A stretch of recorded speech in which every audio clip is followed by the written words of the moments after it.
Welcome back to episode 3, the resume walk. Now, you might be able to tell I shaved, and I think this is a really good opportunity to bring up the importance of looking professional whenever you're speaking to anybody involved in the recruiting process. Now, should I probably have considered shaving earlier since I'm doing a web series about recruiting? Probably, but hopefully you won't hold that against me and you will actually listen to the previous episodes. All right, anyway, before we jump into the resume walkthrough, I'm actually going to tell you why I don't like the term resume walkthrough. And I prefer to call it and think of it something along the lines of your story or your pitch. Um, Now, if you think of what a resume walkthrough is essentially saying, you're walking through your resume, which is boring, it's not super engaging, it doesn't give the listener any additional information about you, and on top of that, it's kind of just generic if you're chronologically walking through your resume. So don't do that. You only have so many opportunities to interact with an individual, and you want to make sure each one of them is adding value to who you are and your profile. A lot of times the person you're speaking to will either have looked at your resume prior or they'll look at it after they speak to you. So give them something more beyond that since they're actually going to look at your resume at some point. You really want to add personality to who you are. So don't think of this as a walk through your resume, but rather a way to engage the listener to drive the conversation forward.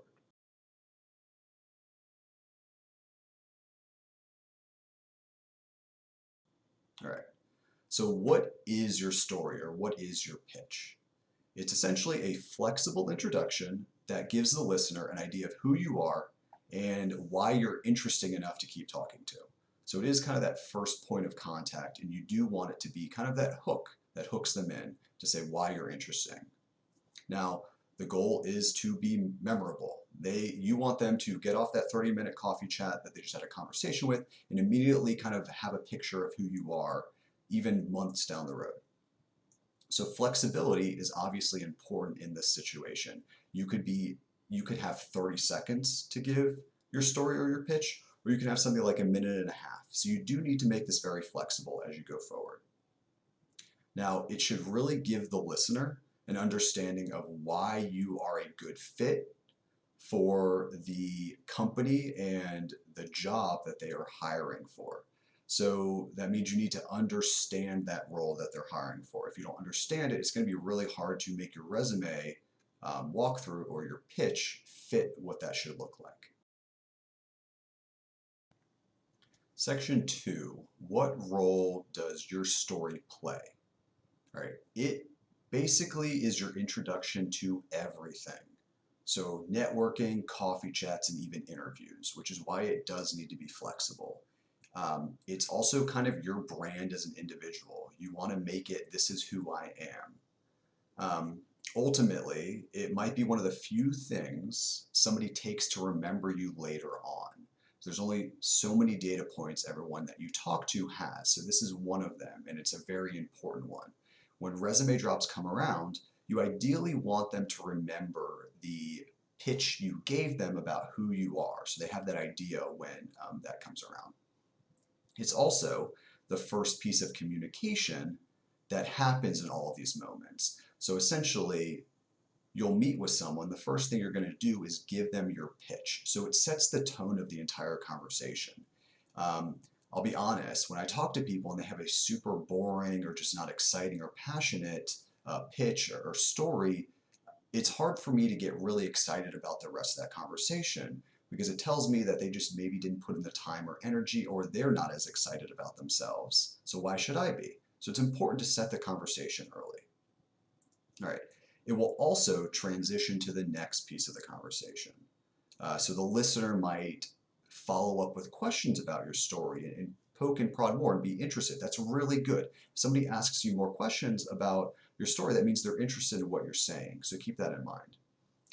It can also possibly connect with the listener. If you're really good and you figure out a little bit about the person you're about to speak to, you can kind of weave that into your story in some ways. If they were an engineer and you were an engineer, try to connect on that. I did this a lot with location. So I grew up in Atlanta. So if I spoke with anyone that I knew grew up in Atlanta, I would always mention that in my story. And I also went to school in the Northeast at UVM. So if I knew somebody lived in the Northeast or went to school in the Northeast, I would also bring that up too. Just points to connect with the person you're sitting across from or speaking to. So as you can see, this plays a lot of different roles, and it really does need to be flexible. Don't think about designing the perfect version or a final version of your story. Think about getting a structure down that you feel comfortable with, that you can adjust as you go, but practice, practice, practice. Depending on who I was engaging with and talking to, I would adjust it. And how I said before, I maybe never told my pitch the same way twice. And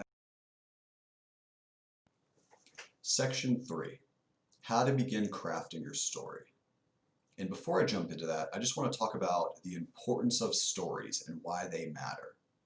And I don't just mean the content of a story, I also mean the way you communicate that. When you think of really good storytellers, they can literally talk about anything and it's just super engaging and you want to continue to listen more. And that's the power of storytelling and the way you communicate things. So when you're developing your stories and your pitch, don't just think about the content, also think about how you're going to communicate that and how you're going to engage. When I worked on these areas, I spent a lot of time thinking of the content, but I spent even more time thinking about how I was going to communicate this and really practicing that to make sure that I was executing. Storytelling doesn't generally come easy for most people, and it certainly wasn't for me. I just spent a lot of time working on that. And to be honest, that's not just beneficial through recruiting, it will actually be extremely beneficial through your career. So I think this is an area you should absolutely work on through this process. All right, so back to crafting your story. The number one tip I would have for you is to keep it simple. No one wants to listen to a 3-minute rumble or rant about your life. They want to understand the points that you're trying to present to them. You're talking to incredibly busy people. You don't want to waste their time. You also want to get further into the conversation where you can connect with them and ask them questions. You want this to be conversational. You don't just want to be sitting there telling them your life. So there's kind of a few ways you can begin to set this up. I'll give you one way to do that. And when I explain the way I did it, I'll present it in a slightly different way. So before you begin, you should ask yourself, why should X company in X industry hire you? So what do you bring to the table? And I would think of 3 or 4 things that make you uniquely set up to do well in that role.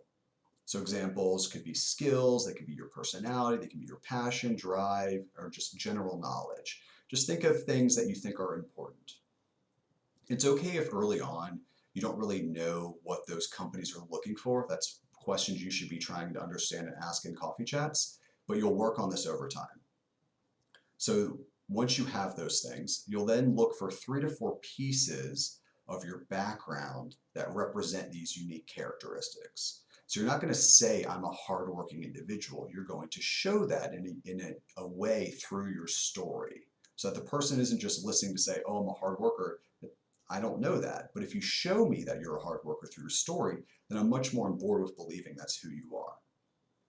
So you want to examine each of these pieces and explore how they represent the attribute you chose and how you could represent that in a quick and efficient manner.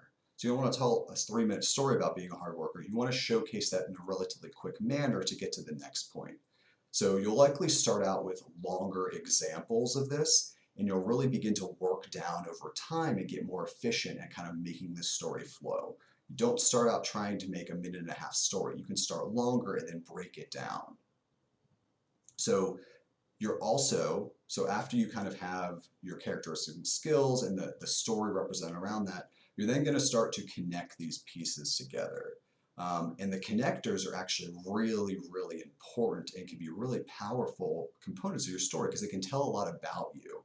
So what a connector does in a sense is they tell why you went from X to Y. In a lot of senses, that tells a lot about your personality and the way your brain works. Why did you do what you were doing previously to what you're doing now? Don't waste that. Use that as a way to tell something about you.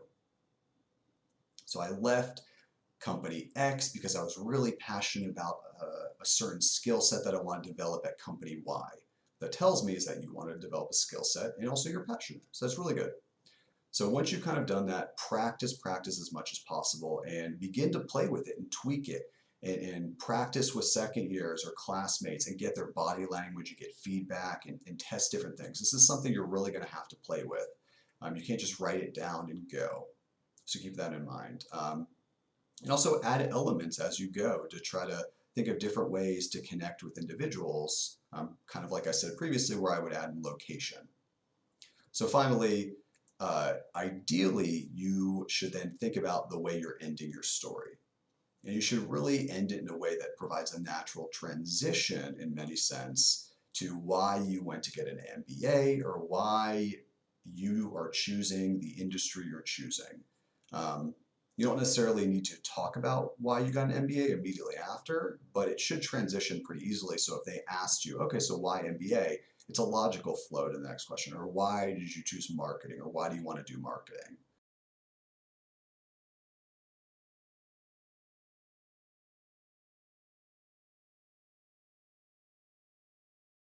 Section 4, what I did as an example. I will go over what I did, but I want you to keep in mind that I was recruiting for consulting. So the way that my story applies to you could be very different depending on the industry. And you should obviously check with second years and people who recruited for that industry to understand how you can craft your story.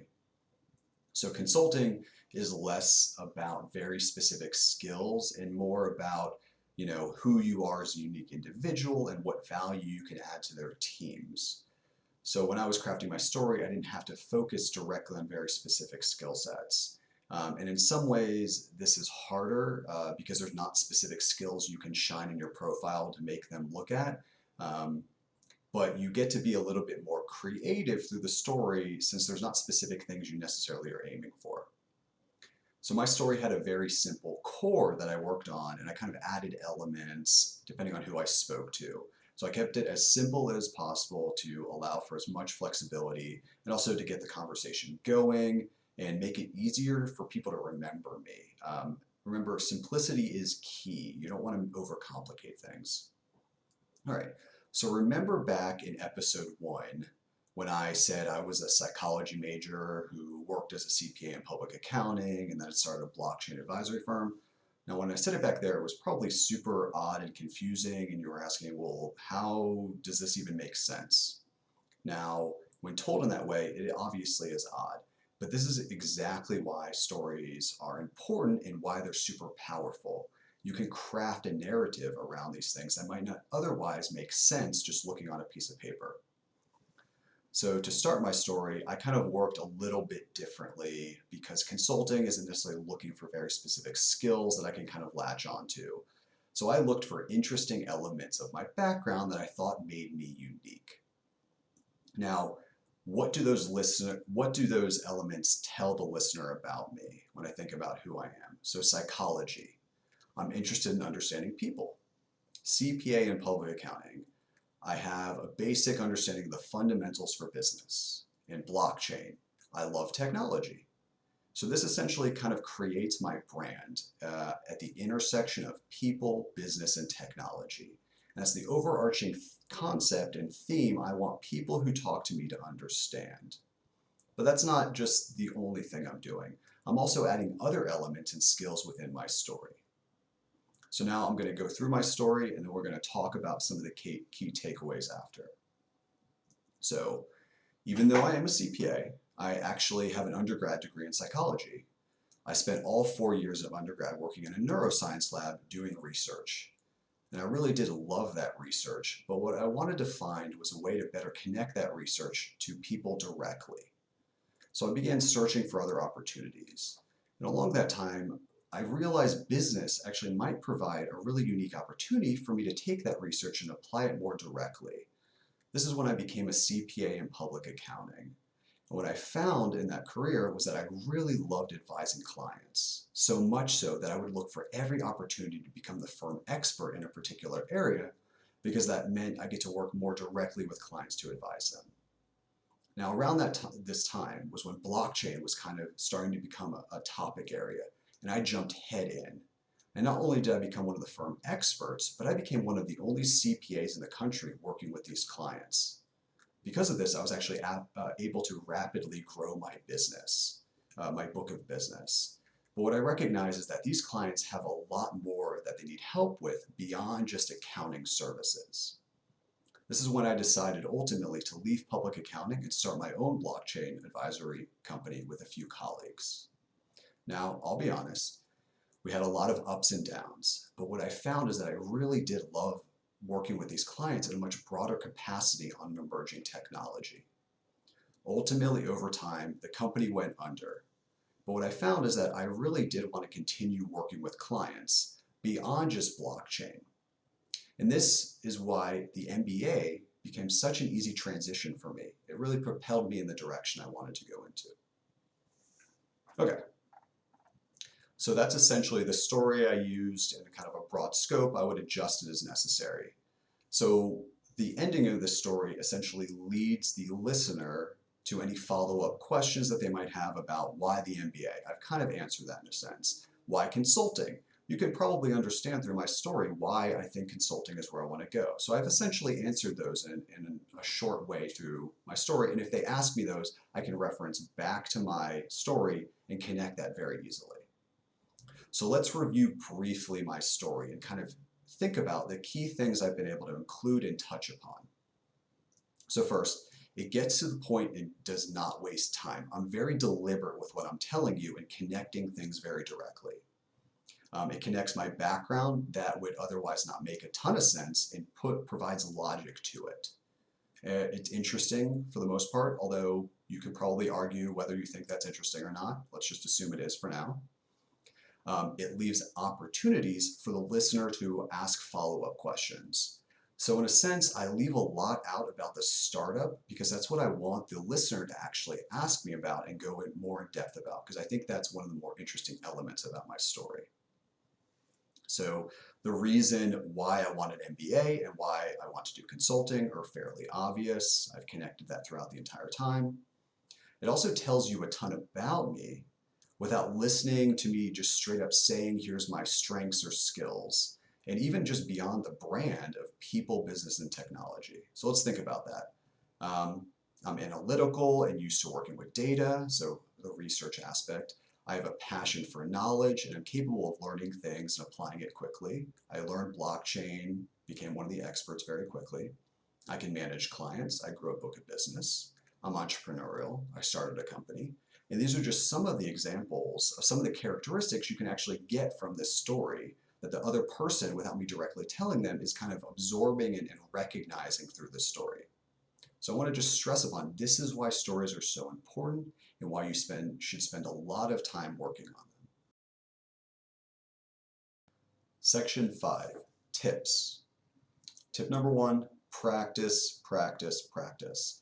Test new ways of doing this, speak to as many people as possible. You do not want to get to a point where this really matters and you haven't practiced enough. It'll come off not prepared and it could be very impactful in your recruiting process. This goes back to give it time. Don't try to create this story in one sitting. This is one of those things that really benefits from you reflecting and thinking about over a long period of time.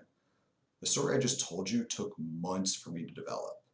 And I took a lot of practice for me to get there. Even though it was short, it took me a really long time to really think of how I wanted to present this, not only the content-wise, but the way I communicated it. Another thing is make it flexible, and not only with the content that you're telling, but also the amount of time that you're going to have to tell this. So it could be 30 seconds, it could be a minute and a half. It needs to be flexible enough that you can adjust it for that scenario. A little bit more about the content. Depending on what industry or function, you might have a lot of different variations of your story. Let's apply this to consulting a little bit. If I'm applying to healthcare consulting, and I'm speaking to somebody from that company, I'm going to want to showcase elements of healthcare or my passion for healthcare with my story.